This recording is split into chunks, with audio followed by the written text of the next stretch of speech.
হত্যা, ধর্ষণ, নিপীড়নের বিচার এবং স্বরাষ্ট্র উপদেষ্টার অপসারণের দাবিতে বামপন্থী 8টি সংগঠনের গণমিছিলের কর্মসূচি আজ। এ নিয়ে সকাল থেকেই উত্তেজনা বিরাজ করছে। সিপিবি কার্যালয়ের সামনে মোতায়েন করা হয়েছে বিপুল সংখ্যক আইন শৃঙ্খলা রক্ষাকারী বাহিনীর সদস্য। সেখানে আছেন সহকর্মী রাব্বি সিদ্দিকী। রাব্বি, এই মুহূর্তে সেখানকার সার্বিক পরিস্থিতি জানাবেন।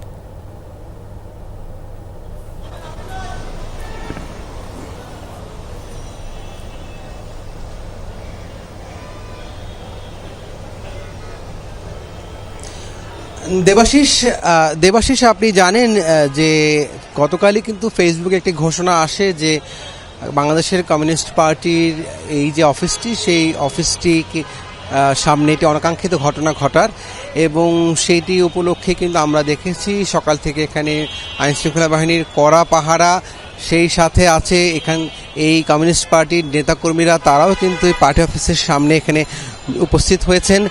যদিও তাদের এটি পূর্ব ঘোষিত কর্মসূচি ছিল যে এখান থেকে তারা মিছিল নিয়ে তারা শহীদ মিনারের উদ্দেশ্যে যাবেন, কিন্তু সেই কর্মসূচিটি তারা করছে না। এখন বিকেল 4টার পরে তারা মিছিল নিয়ে, এই ধর্ষণ বিরোধী মিছিল নিয়ে তারা শহীদ মিনারের উদ্দেশ্যে যাবেন, এবং তার আগে তাদের যে দলীয় কর্মসূচি কালো পতাকা উত্তোলন, এবং সেই কর্মসূচি তারা এখানে খুব